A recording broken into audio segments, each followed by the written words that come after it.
Hey everyone, this is Matt Minette. I'm the country lead and head of expansion for the UK, Ireland, MENA, and Israel at Deel. This is Deel Reacts, where I react to Hollywood's take on sales and to see if the glitz and the glam compare to the real world. So cue the first clip, let's get into it.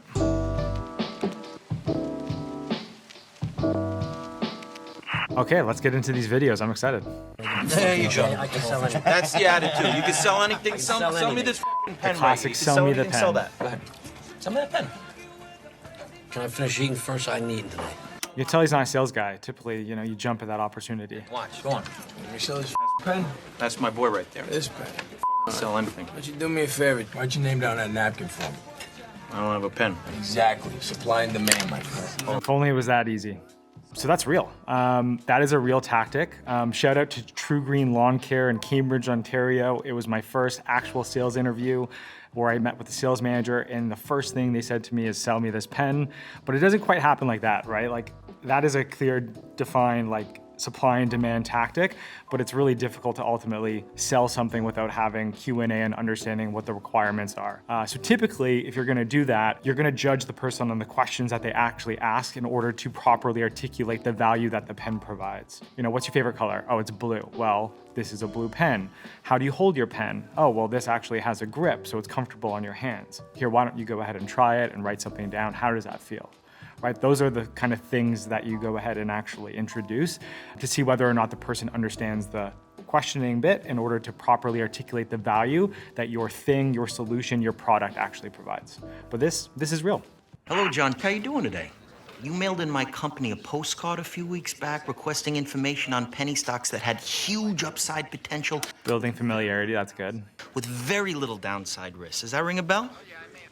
Okay, great. Well, reason for the call today, John, is something just came across my desk, John. It is perhaps the best thing I've seen in the last 6 months. If you have 60 seconds, I'd like to share the idea with Smooth. you. Asking for permission, this is really Name good. of the company, Aerotine International. It is a cutting-edge, high-tech firm out of the Midwest awaiting imminent patent approval on a next generation of radar detectors that have both huge military and civilian applications. Now, A little bit of an oversell.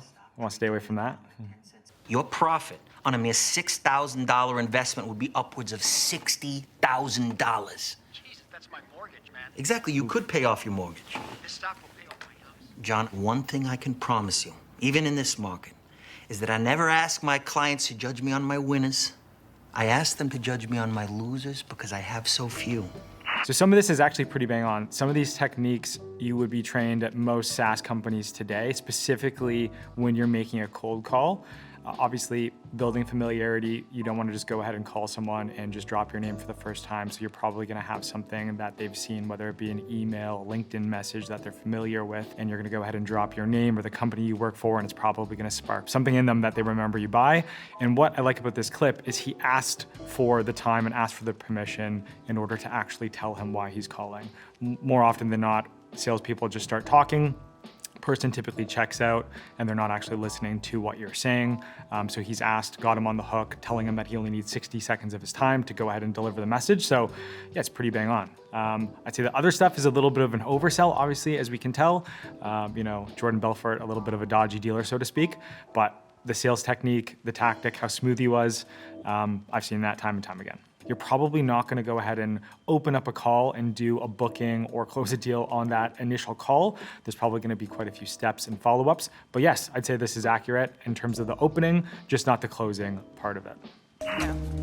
No? You want to just try it? You just try it. And self-ring, see? No other mop does this.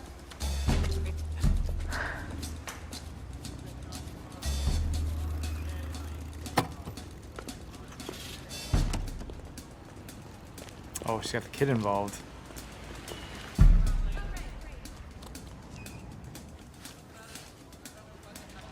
Come and try the brand new mop. It's the mop of the future. No thanks. You wanna try this mop, ladies? What's this? Thanks. It's a brand new mop. Oh, You can wring it without getting your hands dirty. I don't think so. Come on, try it. It's the mop of the future. The setup. Self-ring it, huh? Yeah. All right. I do like the idea of that. You know, I hate having to touch the mop head after I get done cleaning the bathroom floor. I always think that's disgusting, you know? Wow. It really does get all the corners that my sponge mop won't get. All those crannies where my kids spill their juice. I really like it. Can we buy it? Take it easy, Christy. Wow. I mean, that's just amazing. You really don't have to perfect touch demo. it. Look at that. You know what would make this perfect? If you could remove the mop head, put it in the washing machine, really get it clean. That'd be great. You can. Initial thoughts are that it's well done. It's well thought out. It's almost like depicting the perfect kind of demo or use case of a specific product in like a controlled environment, right? So ultimately, she's out on a parking lot trying to go ahead and sell something to people that are probably not really interested in buying. And then once there's actually interest, you're seeing people actually gravitate towards what they're talking about, what problems that mop solves. And then ultimately, it's a little bit staged, but it is reinforcing the points. So is this a shady approach? Not really, no. I think if we think about the video and put it into context, the person that Jennifer Lawrence is portraying was, I think, like the founding infomercial person, and that's typically how people actually digested or found and bought products back then. So she's basically going ahead and recreating that in like a parking lot, right? So I don't think it's necessarily shady. I think it's an interesting approach. Yeah, I don't think there's anything wrong with it. It's just basically going ahead and demonstrating a product and being a little bit proactive and setting up, you know, the scene and articulating the value in a forward-thinking way rather than having the unengaged audience that we see walking by before not really interacting with her. So this gives them an opportunity to interact and potentially not be the first ones to, you know, show interest, so to speak. So it's a good, you know, icebreaker. Mr. Ribbon. Yes? How are you, sir? Chris Gardner. Dean Witter. Oh, hi. Hey, this is my son, Christopher. Hi. Hey, Christopher, what are you doing up here? I came to apologize for missing our appointment the other day. Oh, you didn't need to come up? Oh, no, actually, we were in the neighborhood visiting a very close friend of ours, and I just wanted to take this That's a throwback tactic. I was just in the neighborhood. I know you probably waited for me. A little bit. I want you to know that I do not take that for granted. No, come on. What's that?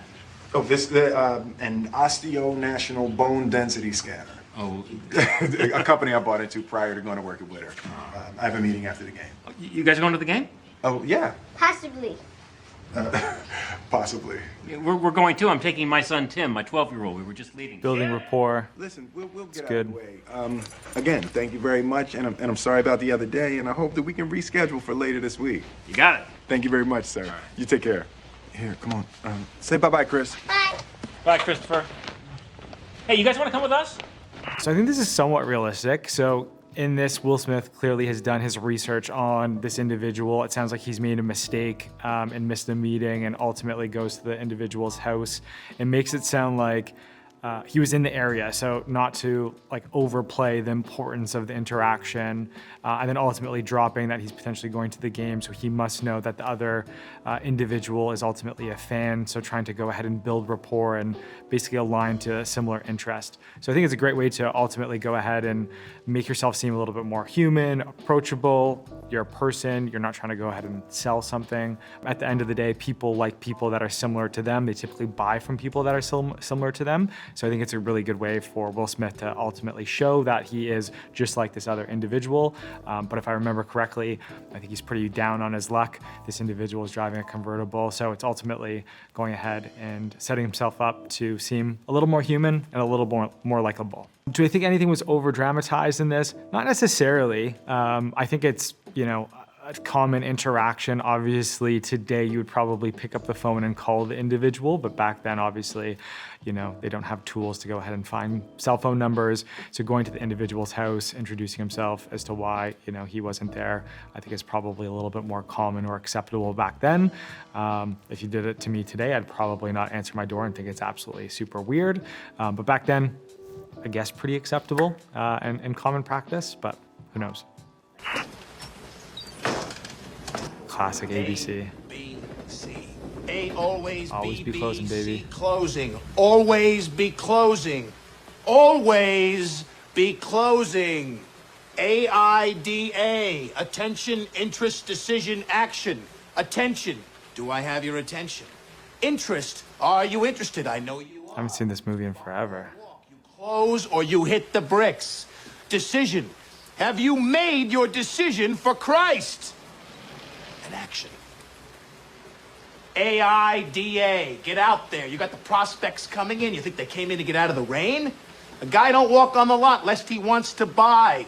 You're sitting out there waiting to give you their money. Are you gonna take it? It's getting the boys excited. It's a little motivational speech. Good stuff. He does not look motivated. What's the problem, pal? You, Moss. You're such a hero. You're so rich. How come you're coming down here and waste your time with such a bunch of bums? You see this watch? Love it. You see this watch? Yeah. That watch costs more than your car. I made $970,000 last year. How much you make? You see, pal, that's who I am, and you're nothing. Nice guy? I don't give a shit. Good father? F you. Go home and play with your kids. So how accurate do I think that scene is? I think ABC is something that's still like floated around quite a bit, specifically with more transactional sales, something that's potentially a little bit more low ticket. I think if I recall correctly, they're selling timeshares or like apartments or something. So maybe it's like a vacation rental. Like, are you looking at going away and ultimately going ahead and trying to kind of, you know, have a fairly transactional conversation and always think about the close in mind or the end goal in mind. So I'd say in that context, still somewhat applicable. I like the AIDA part, right? To ultimately align, engage, you know, capture their attention, all of those sorts of things. That's just a common thing that you need to keep in mind going through a sales process. You don't want to lose your client because you're talking about something that's not relevant or not capturing their attention. So yeah, I'd say the letters in this still apply to a certain degree. But ABC is something that's still kind of taught, but I think in theory, like always be closing is just kind of like a mindset, like ultimately trying to figure out a way that you can go ahead and forward plot or forward plan on how you can ultimately get to the outcome that you desire, which is typically in sales, a closed won opportunity. So you're ultimately thinking about the long game and the steps that you need to go through during the process in order to get there and continuing to qualify, make sure that the individual is engaged, making sure that you're answering their questions, solving their problems, all of the kind of common things. At the end of the day, sales isn't like selling something, it's solving a problem. So always be closing is ensuring that what you're selling or what you're saying is aligned to the goals or the problems that they're trying to solve for. So always be closing, kind of great idea, but there's much more to it than that. Excuse me, sir. Do you have a moment to save the children? I'm sorry, man. I'm Classic. running late, and I just don't have time to chat. Key and Peele, great. I understand that. It's just that every minute another child dies unnecessarily, a child who could live a fruitful life. Pretty serious call to action there. Yeah, I don't have the time. I'm sorry. I understand that. It's just all it takes is $1 to save a child. All right. You know what? Fine. You're right. Yeah. He got doesn't him. want to help a child. Let's save 5 children. Toby!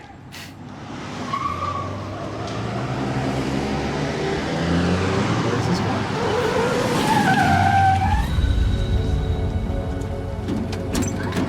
All right, come on. 1, 2, 3, 4, 5. Not so fast, just 5. Thanks a lot, sir. I don't even know what to comment.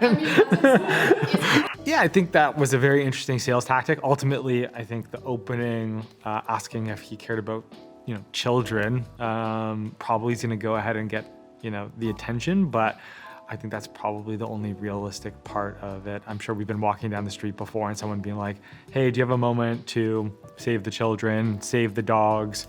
But beyond that, just a very dark joke, I'd say. So won't comment on that one any further. So we've just watched some clips from the best sales films I think have ever come out from Glengarry, Glen Ross, Wolf of Wall Street, Joy, Pursuit of Happiness. And I think for the most part, there's certain things that are portrayed in that are fairly realistic. I think a little bit glamorized from a Hollywood perspective to ultimately get a point across in a little bit different way, specifically for a viewer that's potentially not familiar with sales and, potentially, don't want to say glamorizing it, but dramatizing it a little bit. But for the most part, pretty realistic, just done a little bit differently. So stay tuned for the next Deel Reacts, and I'll see you next time.